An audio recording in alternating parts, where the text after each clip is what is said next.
Greetings, all you founders out there, and welcome to Undeclared Bajor.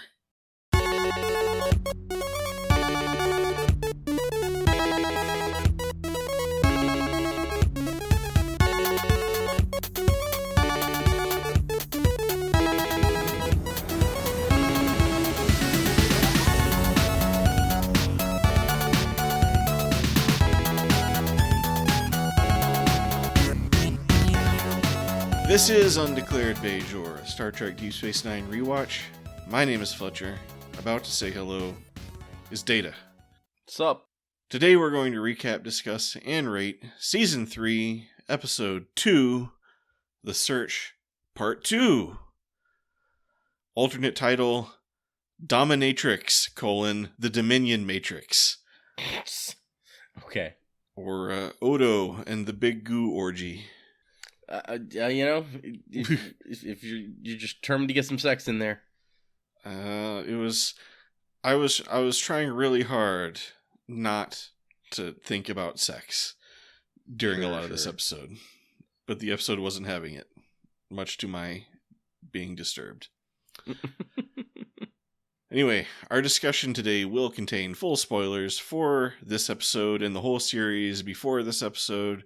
However, we are aware you might be in the middle of your first watch of Star Trek Deep Space Nine, so we will try to keep spoilers for later in the series to an appropriate minimum. We won't reveal anything too big, like the infamous swimsuit competition episode. Cisco wins. I mean, you think he couldn't rock a Speedo, but man.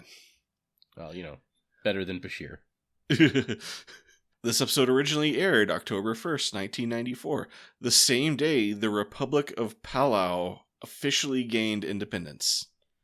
Well, good for them. So, and I tried reading on Wikipedia the whole political situation behind how that happened, and it gave me a headache. But they're officially independent. They celebrated. They all sat down with some Deep Space Nine, I assume. The episode was written by Ira Steven Behr, story by Ira Steven Behr, and Robert Hewitt Wolf, and directed by Jonathan Frakes. Yep. Yay. His first gig post Next Generation. Nice. He's like, man, I'm bored. Direct some of this Deep Space Nine episode. What? Goo sex? No, it was all his idea, actually. He's like, we gotta get some goo in here. He's like, can we rewrite it to make it a little bit more like weird and disturbing? So, I don't know, Jonathan. Trust me, I was on the Next Generation. I understand. we had an episode with a pile of goo once, and it killed Tasha Yar. So I really want to, what do you call it? Like revitalize, like rehabilitate the image of beings made of goo. With this episode. Anyway, time for recap segment. This is the segment where we recap. Yes, this is the planet of the changelings, says Changeling Lady. We are your people, Odo. Odo has a million perfectly reasonable questions, but Kira is like, stop being a detective and asking all these questions that you naturally have. He's like, okay. And the Lady Changeling says something about the Great Link, and Odo is like, what is that? She's like, it's kind of like a big goo orgy. Here, let me show you. She takes Odo's hand, and both their hands turn into goo, and Odo gets a look on his face that makes me very uncomfortable.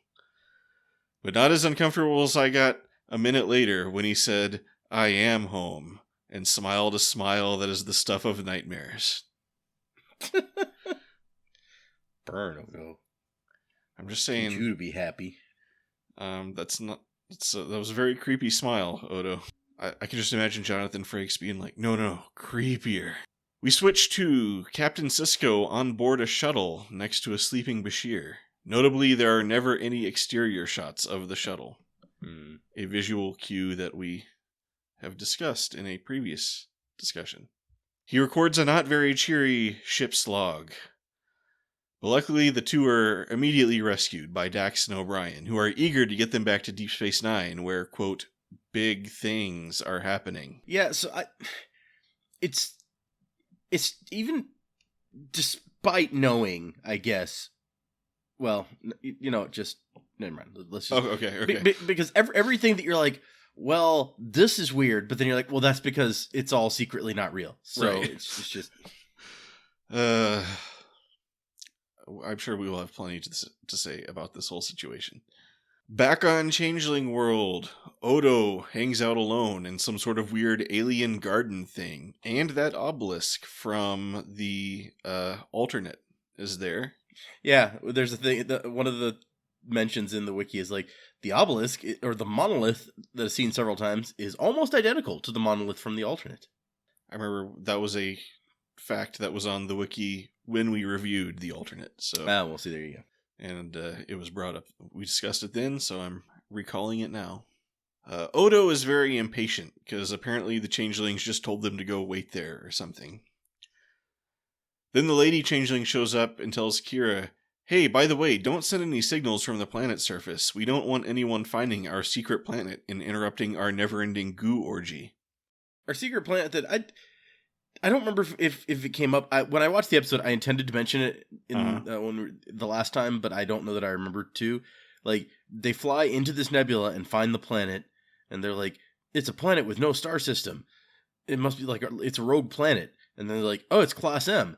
And I was like, I don't think that's possible. Yeah. I don't think you can be Class M and not be near a star.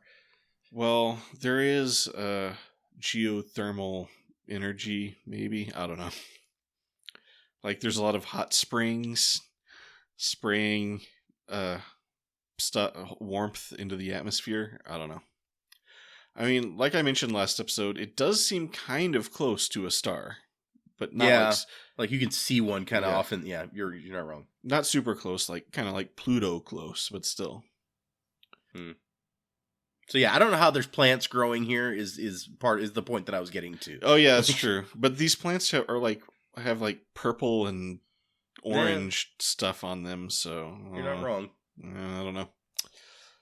Who knows?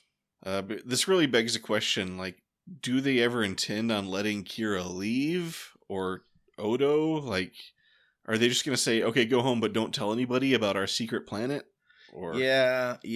I mean, they definitely don't say it, but I kind of get the impression that they did not plan on letting Kira live, even if they maybe would have told Odo, they're like, oh yeah, she can totally leave. I don't think that their initial plan would have included her surviving.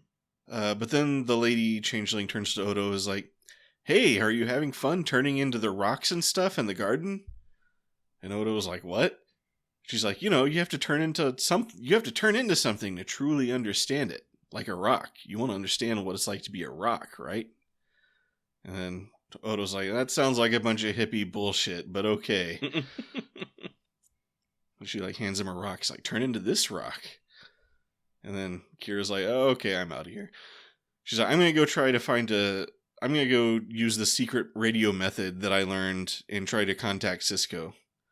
Which I guess is her trying to comply with the wishes of the changelings. I get vaguely nobody will be able to track their location this way, except I guess for Cisco. Yeah. I don't know. It's. I feel like it's in a little bit of a gray area where it's like, is she disobeying the changelings or? Yeah, I feel like if Lady Changeling had heard this, she would have been pretty explicit that no, that's still not okay. So no, that's. I think you're missing my point. Yeah, but we're still supposed to think the changelings are all nice and stuff. It's very hard watching this episode with the knowledge that I have. Well, yeah, see, and I think that part of my thing is, it wasn't until I watched it this time that I realized just how plausible it seems that Odo might be staying here. Because we don't know that these are the founders during most of the episode. We've just introduced this new character to take over security, and Odo's quit his job and was kind of at a loose end, like, what am I going to do? And then he finds this thing, and he finds his home planet, and he's going to stay there. And I was like, oh, if you were watching this as it came out, you might be like, oh my gosh, is he leaving the show? Is this just, like, the way that they were going to get rid of him? Yeah. Because I don't think I didn't watch the show in order when it first came out. It was one of those things where I caught an episode now and then. Right. So I don't think I ever saw this episode without the knowledge that these were the founders and that they were going to be coming back. And that Odo was not going to just be gone from the show after this. So, yeah. Yeah, and it's just, there's a lot of things that it's like, it's hard to remember that, oh, they haven't revealed this yet. Yeah. Like, we heard about the Vorta, but through this episode, or most of it at least, we still don't know who they are, because it's like, hey, these are the founders, right? Right. Well, I still don't think they fully explained who the Vorta are in this episode. Like, I don't think they said the word Vorta in this episode. Did they not? Okay. I remember that the Karma did, but I didn't remember if they came up in this. He said it, but he didn't say who they were. Right. I'm pretty sure, because I was listening for it to be like, wait, are they ever going to explain this? But anyway. Meanwhile, back on Deep Space Nine, where there are no exterior establishing shots, Sisko boards the station and is immediately greeted by Admiral Nechayev. Everyone's favorite. Yeah. Who informs him that the founders of the Dominion are here, and all the major powers of the Alpha Quadrant have showed up for peace talks. Except apparently the Romulans. Yep. It's just so random, given what we find out. Like, why? Why did your simulation be like, no, let's leave the Romulans out. That'll be fun. Yeah, exactly. It's like, maybe run a simulation with a better, smarter scenario. Although, I gotta say, Simulation Garrick is freaking spot on. Like, he was really good. Yeah, he's spot on, but anyway, we'll get to that. Yeah. She's like, okay, by the way, one of the founders is in your office or in your quarters or whatever room that was that they met in. The, quote, founder in question is Borath, whom Sisko immediately recognizes as the same kind of alien as Eris from the Jim Hadar episode, but this guy does not sneeze any energy balls at anybody. Apparently, it was supposed to be Eris in the original script, but the actress was not available. So. This actor is, I forget his name, but he's the guy who he was in The Lost Room. I was immediately like, that's the guy from The Lost Room. Wait, who's he playing in The Lost Room? He plays like the... his name is Dennis Christopher, apparently. It's like Rugal or Reuben or something like that. Oh, and he's in Django Unchained. Dr. Martin Ruber. Ruber, okay, Ruber, yeah, Ruber. Yeah. Because he calls him Ruber the whole time, so... Yeah. Yeah. Great show, The Lost Room. Oh, yeah. Great. If you want to watch, was it like 6 episodes? Yeah, 6-episode miniseries. Yeah, just a one-off 6-episode miniseries. Highly recommended. So, yeah, Borath is talking to Sisko. He brushes off all the blowing up all the Federation ships and colonies as self-defense and says, hey, he's ready for some peace. Bashir runs into Garrick, who seems very skeptical of the Dominion peace talks. Then he runs into Subcommander Tarul, who is upset that the Romulans have been excluded from said peace talks. I mean, I guess, like, Tarul is having a whole different experience, because she's also a real person who's been shoved into this thing, but we don't see her except for, like, now and, like, the one time later where she gets shot. So she's, during this whole time, having her own completely separate, like, experience. Maybe that's why they let the Romulans out, because they're like, oh, we got to give Tarul, we got to see how she would react to some things. Yeah. I mean, I kind of wonder if they're running lots of different simulations.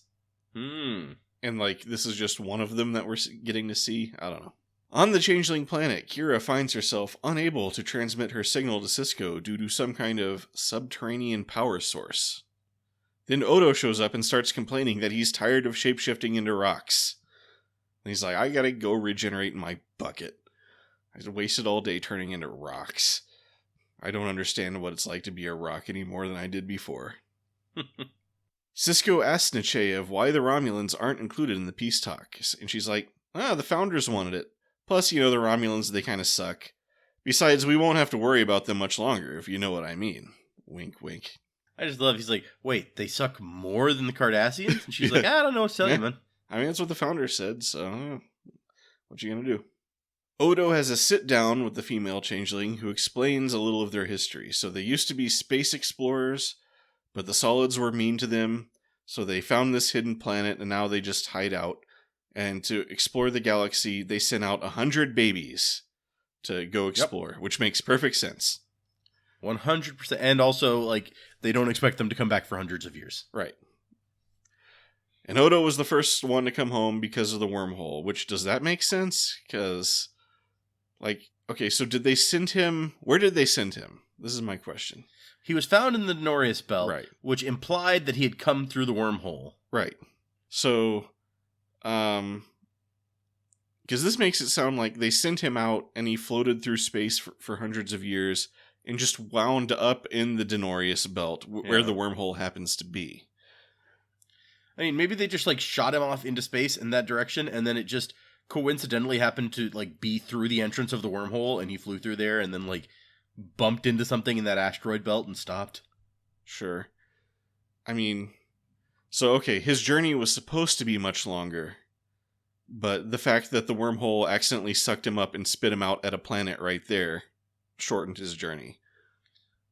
Maybe, or maybe they did send him to the Alpha Quadrant, and because we talked previously about how it said that the writers were like, oh yeah, the Dominion knew about the Federation, and they had plans, but they didn't expect to contact them for like 200 more years. So maybe it was like, oh yeah, we're going to send this one to the Alpha Quadrant, and then when we make contact with them in like 200 to 300 years, then we'll get him back. Yeah. So I don't know. And once again, I'm going to bring up that the Dominion wouldn't call the Alpha Quadrant the Alpha Quadrant. They would... No, not at all. They would call their quadrant the Alpha Quadrant, and then... Well, they would probably... Why would they even divide the galaxy into quadrants? Yeah. Really? And if they did, why would they be the same quadrants that someone else decided to use? Yeah, that's true. So, for all we know, they're just like, yeah, we live in the galaxy. We live in, like, Section 22 of the galaxy, or Section 1, whatever they would call it. So, yeah, whatever. Anyway, yeah, they finish off this conversation. She's like, he wasn't due back for 300 years.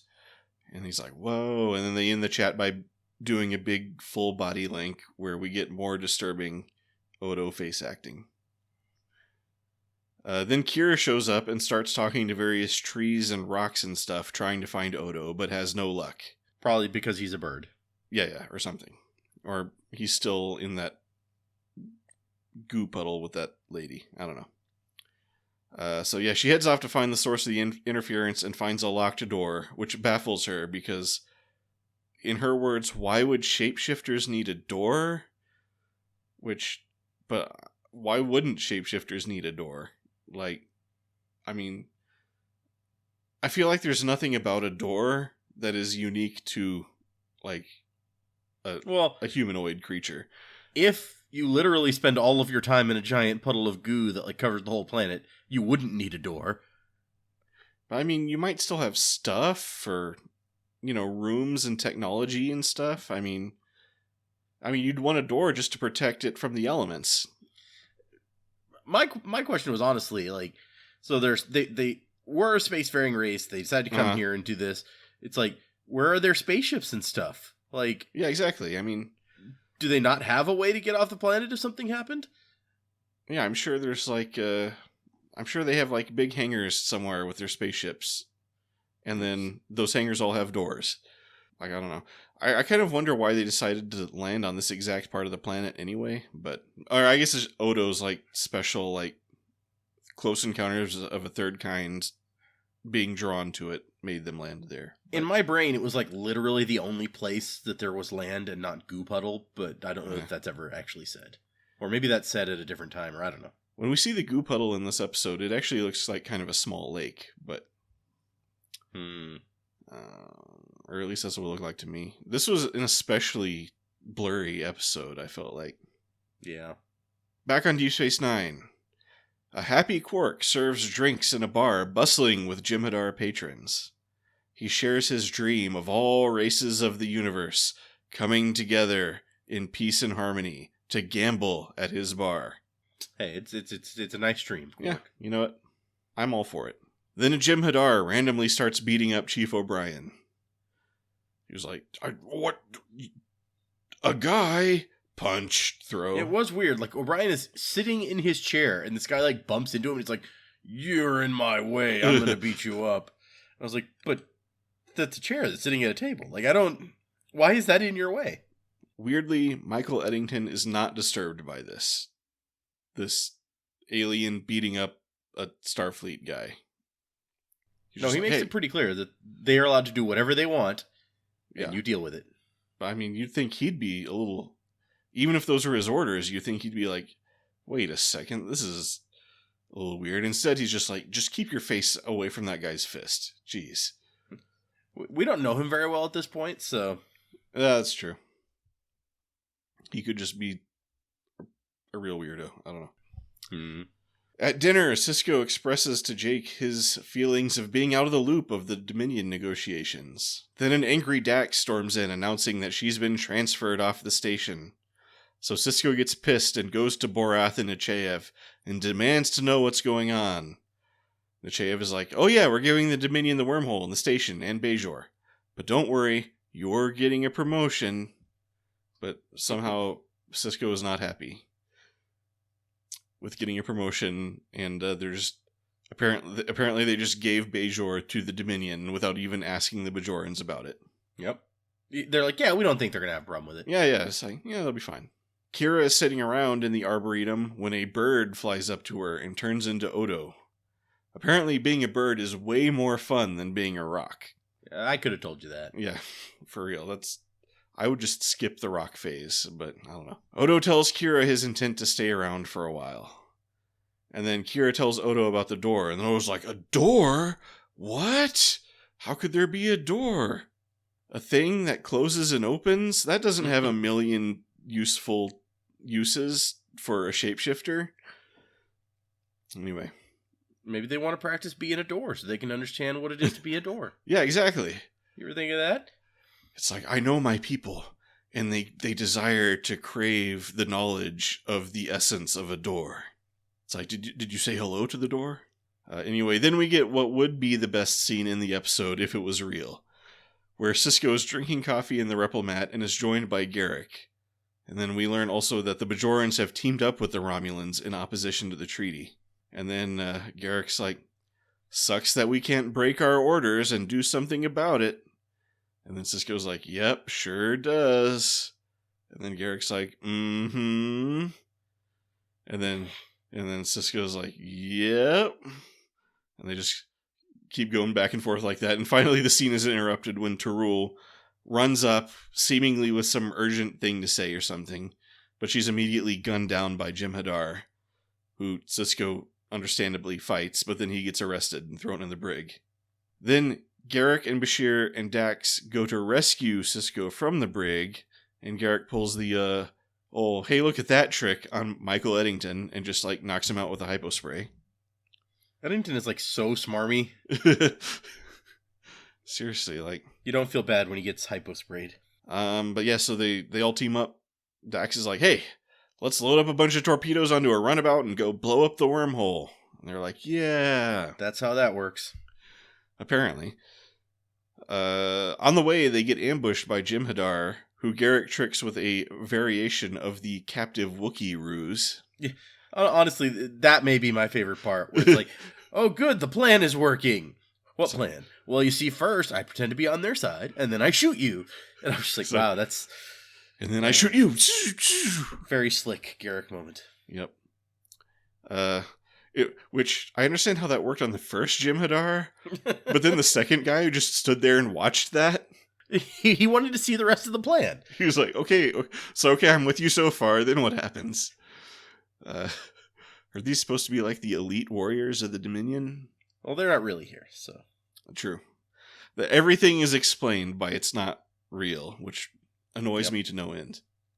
Except for what happens next, which bothered me, because, Garrick gets shot. Oh, yeah. And he falls down, and Bashir, who is real, goes to his knees, and he's like, Garrick, no! And Garrick's like, I'm not gonna be able to have lunch with you, die. And then Sisko's like, come on, we gotta go. And I was like, Bashir, you're a doctor. This guy just got shot. Are you not going to check him in any way? Also, you don't know anything about Jem'Hadar weapons. You don't know what that weapon did to him. Maybe he's not dead. Maybe he's stunned. Maybe you could administer first aid in some way to help him. But he's just like, no, and then leaves. Yeah, I don't know. He's got to go on his important mission of blowing up the wormhole. I thought it was a little disturbing because isn't he the one when they get on the runabout? They're like, where's Garrick? He's like, he's not making it. Yep. It's like, wasn't that your friend? Anyway. So yeah, Kira shows up at the, well, they make it to the runabout and they shoot some torpedoes at the wormhole, which blows up. They shoot 3 torpedoes. It just goes, pow! Yep. And they're like, okay, no more wormhole. That's how you blow up wormholes. Yep. Solutioned.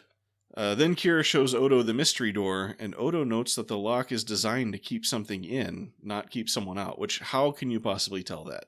Like, no, I don't know how you would tell that at all. Like, that could easily just be, like, a storage locker. But anyway, it's like, seriously, they could just put, like, their ski gear or something in there. But yeah, he gooifies his hand and sticks it in the lock, and the door opens. And then standing right there are 2 Jem'Hadar guards, who apparently were assigned to stand right in front of the closed door, facing it. Yep. So they're, okay, here's what you do. I want you to stand 1 inch away from the door and just stare at it until it opens. And the guards don't even look that surprised. They're just like, eh. Maybe they were like watching on security cameras. Yeah, I was about to say maybe there's like a feed from that door, and so they're like, oh, they're back at the door. I bet they might open it. Okay, let's go stand over there. Let's not go take cover or anything. Let's just like stand right there. But yeah, these Jem'Hadar guards take them into a cave where Borath is monitoring Sisko, Dax, O'Brien, Bashir, and Tarul, all unconscious with gizmos attached to their heads. And then Borath speaks to Odo with striking contempt. And then he does not give a shit that Odo is a changeling. Yeah, this is I don't want to spoil too much later, but this is a very not appropriate way for that guy to be talking to Odo. Yeah. Yeah, and he explains the whole thing. He's like, oh yeah, we put him in like the Dominion Matrix, and then we're just we're gaming some stuff out with their brains.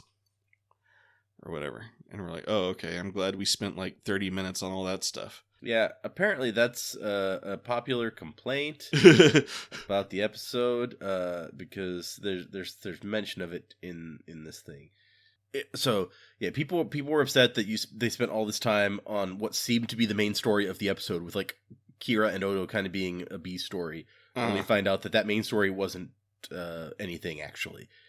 And Ira Bear is just like, no, you don't understand. Look, we're playing with like your perceptions, so that you think like part 1 of the 2-parter focuses on the larger plot.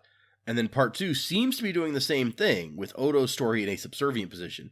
But then the conclusion exposes that that's not right. That this is all really Odo's story. That's where the real meaning is here. And he says, it was a perverse need to have some fun with the audience. And everything beyond Odo's story was just fireworks and mirrors. We wanted to make a point that this was a drama about people and conflict on a smaller level. But no one seemed to get it, so maybe it wasn't such a great idea. I don't think the problem is... I think he doesn't get it. Like... anyway. Which, it makes it more bizarre to me now that, like, the discussion we had last time where they're, like, Entertainment Weekly or whatever, or no, was that whatever the magazine, Empire Magazine, was like, this is the best episode of the Yeah, series. I was like, of all the episodes... Like, this is the one you picked for the best, but... anyway, where were we on this episode? Oh, yeah, and then Lady Changeling... So, just to wrap this up, Lady Changeling shows up. She's like, oh, yeah, I forgot to tell you. We're the founders! And then, she's like, yeah, we founded the Dominion in order to bring order to a galaxy plagued by the chaotic solids. Join us now in the link, and we will allow you to put as many cameras in as many bedrooms as you want.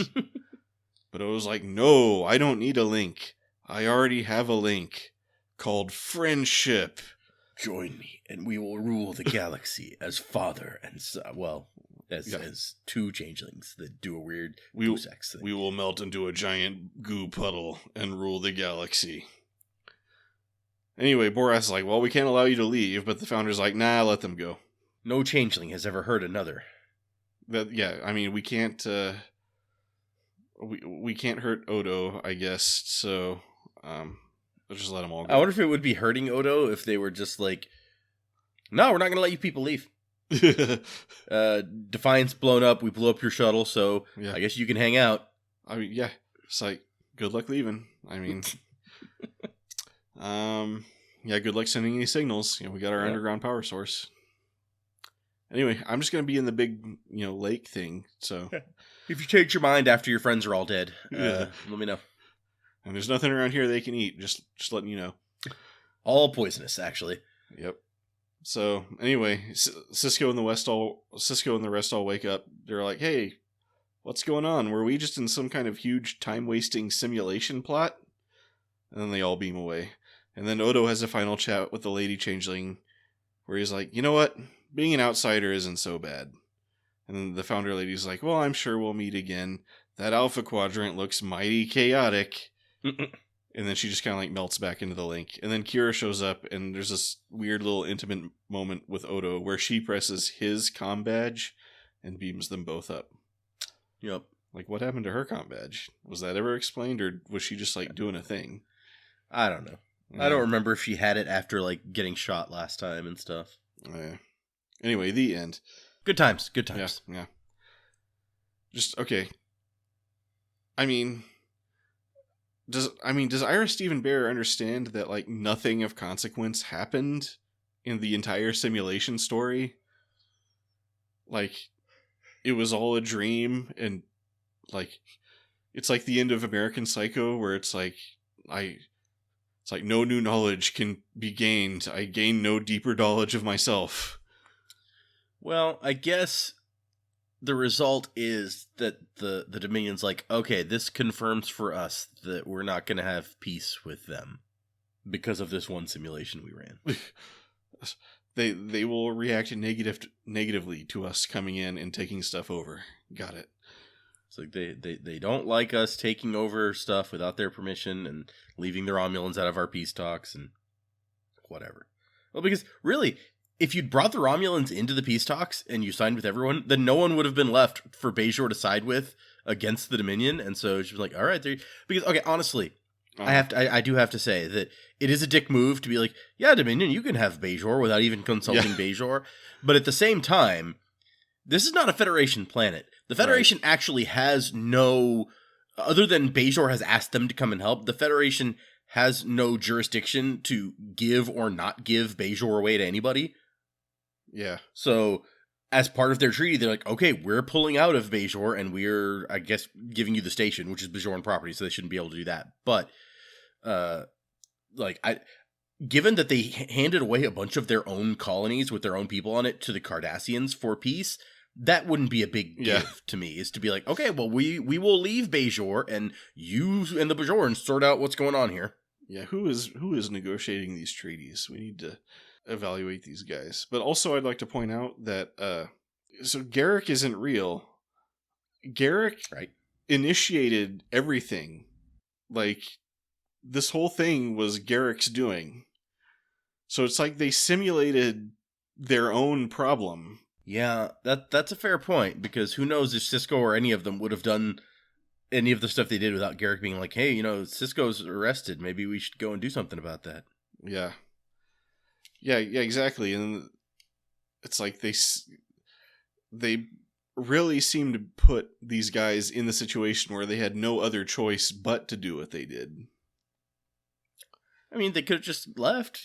Cisco takes his promotion, and yeah, I mean, O'Brien got beat up, but he's fine. Yeah. Maybe he'll go back to the Enterprise. Maybe he'll be on the Enterprise just in time for Star Trek Generations. Right? And I guess Dax was going to the Lexington. I like how Dax is the one person that they're like, we're going to transfer everybody. Let's go ahead and start with Dax. I guess she opened her email first. It was like, hey, wait a second.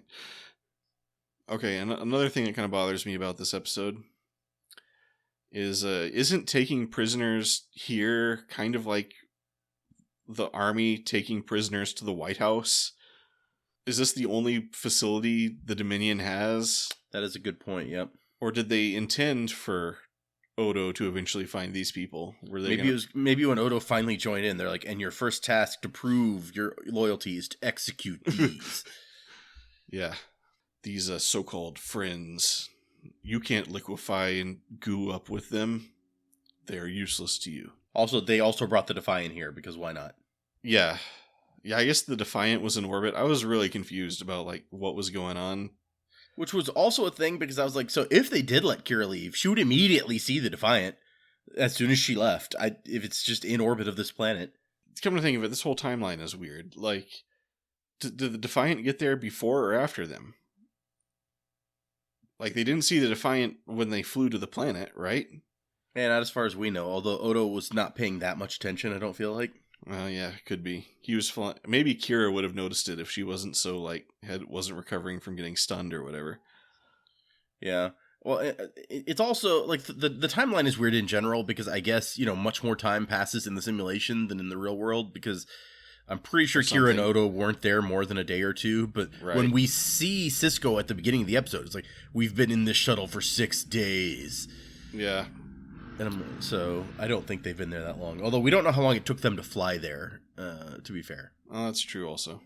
We don't know how long, like, Kira was unconscious. Right. I mean, presumably she would have needed, like, food or water or something at some point, though. One would think, yeah. I don't know. But yeah, what else we got about this episode? I was looking. Morn is only in 8 episodes this season. Oh my goodness. I don't know what we're going to do. So this is the first episode of the series to take place entirely in the Gamma Quadrant. Since, none of the Deep Space Nine stuff was Oh yeah, good point. Also, this is one of very few episodes to not feature any scenes on the real Deep Space Nine. Well, sure. I mean, that's sort of a corollary. Yeah. Deep Space Nine is in the Alpha Quadrant. Yep. Oh, I didn't mention the lady who plays the lady founder, who is, I don't know, like Salome Yens or something like that. Who is she was the proto-human lady from, what was that episode? The Chase. Chase. Okay, so she just does this sort of makeup well. Got it. The Next Gen episode. Yeah, no, I got you. Where she was like, we evolved and there were no other aliens for us to make friends with. So we made lots of aliens, but we died before they evolved. Maybe, one of those was the changelings and she specifically took the form of the progenitor. Oh yeah, maybe they evolved into changelings. Could be. Ooh. Or maybe it doesn't mean anything. Let's see. I'm going to see what else she's been in. She was in the Green Lantern movie. That's third from the top, so she hasn't done much lately. But oh, that Green Lantern movie. That movie gets a lot of hate. I don't know if it necessarily deserves all of it. I don't think it deserves as much hate as it gets, but it deserves some hate. Yeah. I mean, I just like, that's always the stuff I like, is the Green Lantern, like the Green Lantern Corps type stuff. That stuff is always fun to me. But anyway, like seeing Kilowog and all those guys. I like seeing, what's his name? Sinestro? Sinestro, yeah. He's always fun. He's a fun villain. He's like a good mustache twirler. Yep. Anyway, what were we saying? Oh yeah, the lady. Yeah, her. She's not actually in that much in IMDb. Not that I've heard of anyway. Just one of those people, doesn't mind acting in some makeup. Yeah, I guess so. Maybe we'll see her again. I don't know. Well, yeah, that makeup of the progenitor race was very similar to the founder makeup. So yeah, a lot of the notes in here are spoilers for the future. So. Yeah, a lot of stuff. Maybe pointing to, you know what? Actually, maybe we'll never hear of the Dominion again. We'll never see any more changelings. Who knows? This is it. She basically said, like, maybe we'll come to the Alpha Quadrant, but maybe not. So yeah. One interesting note that they did have in the scene where Bashir is intercepted by Garrick upon arriving back at the station, in the background, the end of the set can be seen as the walkway and its railing end abruptly. In addition, the whole promenade background seems to be sloping down. This is only partially concealed by the Jem'Hadar standing in front. I noticed something seemed to be different about the promenade, but I couldn't quite put my finger on it. I thought maybe they had packed it full of extras or something, because it seemed really bustling and stuff. But maybe that's a clue. It's like a clue that they're in the simulation. They couldn't even simulate the end of the promenade. I was just like, maybe Jonathan Frakes was like, hey, I want to try this new angle right here, and didn't notice at first that there's a reason they haven't used that angle before. Yeah. He's a newbie, so... Yeah. He will direct a couple more episodes this season. Nice. Look forward to those. It says the abrupt realization that the Bajoran wormhole has not been destroyed, and that none of the events Sisko and the others experienced truly happened, is an example of a Deus Ex Machina style ending. Which Deus Ex Machina gets really overused as a term. Yeah. And I'm just like, I don't think that actually fits here. I think it falls more under the it's a dream, it was all a dream ending. Yeah. Which is that is a thing unto itself. And it actually goes on to say, the writers have claimed that the very point of the episode is to be found in this "it was all a dream" ending. As Ira Stephen Bear explains, we like to set up the first part, use the first part to set something up, and then totally subvert the audience's expectations in part two. But it's like, the expectation they subverted was like my trust that this is a story worth caring about and paying attention to. That'll teach you to trust. Okay, yeah, let's do some ratings. Okay. Well, how would you rate this episode? I don't hate it. I think it's going to be just above the line for me, is where it's going to end up. Which I think is the same thing I said about the last one. But in the last one, I was like, it's hard to rate by itself because it doesn't do that much on its own. But now we get to this one, and it also doesn't do that much. So I don't have negative feelings, but it's not one of those that I don't want to watch this one again. But at the same time, I'm like, eh. Yeah. So that would be like a lieutenant commander then. Yeah. Yeah, I'm gonna, even though I complained a lot about it, I'm also going to give it a lieutenant commander. For some reason, I mean, just like moving along this Dominion story, and then, of course, meeting the Odo's people. This is all big stuff. It's true. It's very big that Odo's meeting his people, and then it's a very dramatic, he finally finds what he's been looking for, but he realizes it's not what he wants. So for Odo, this is extremely important. And actually, that part of it, where Odo is at first a little frustrated by what they're putting him through, but actually really happy, and he's like, I'm not leaving here. And then, that realization hits him. All of that was done well. I like that. Yeah. I mean, of course, the stuff I don't like, the whole... Even if, the whole, story with them, on Deep Space Nine, and there's, the negotiations and stuff going on, even if that all wasn't, a fake simulation, I still kind of wouldn't be satisfied with it. Because in the first episode, we set up, this, it's this really tense cliffhanger where it's the Defiant is disabled and adrift and in a really bad shape.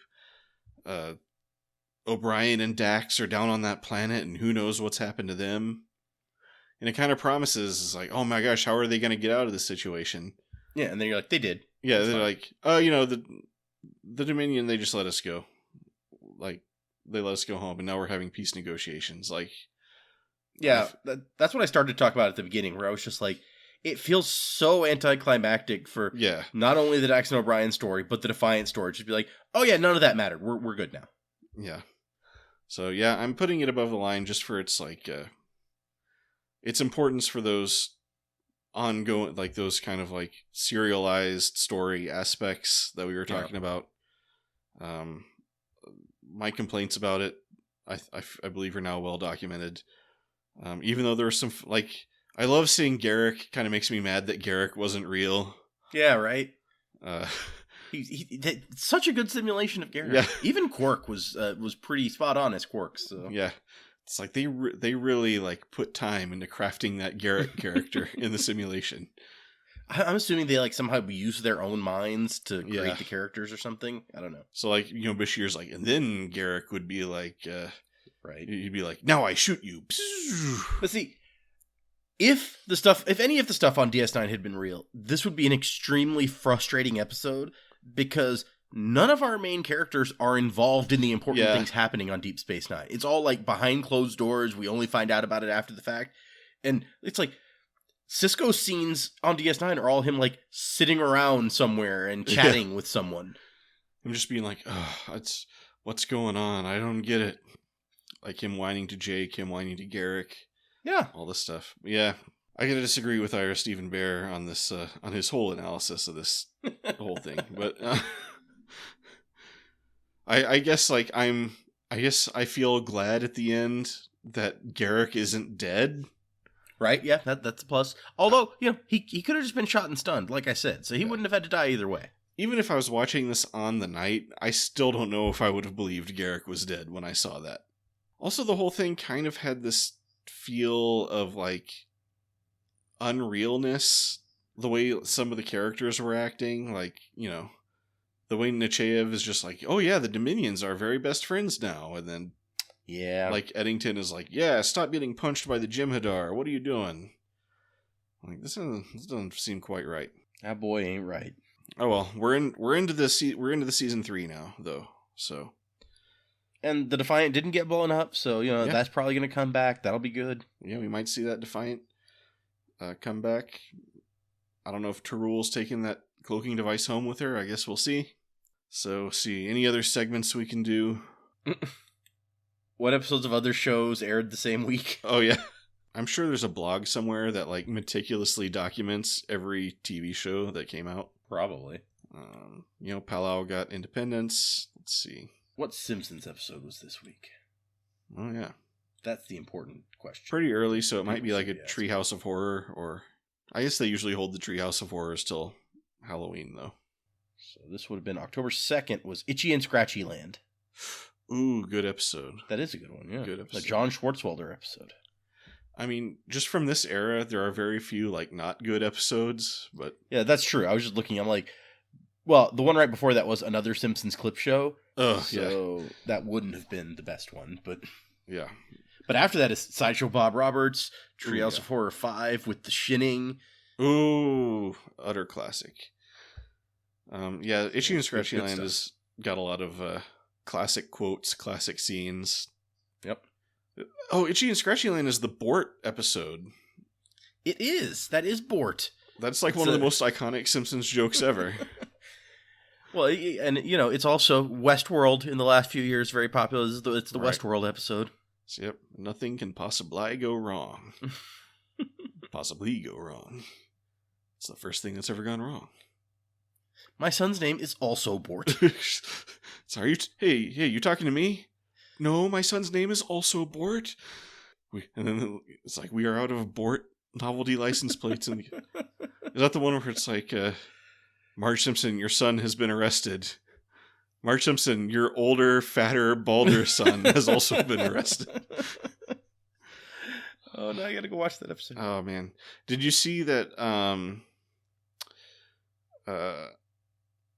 After I forget how many years, the heavy metal, the auto show, the one with Spinal Tap, when they make the Okay. joke, when Homer makes the joke that it's like he's been to like hundreds of heavy metal concerts and it never affected him, and then it cuts to his point of view and it's like it's all tinnitus Yeah. while Marge talks. Someone finally was able to use sophisticated audio analysis to figure out what Marge is saying during that scene. Wow. Okay.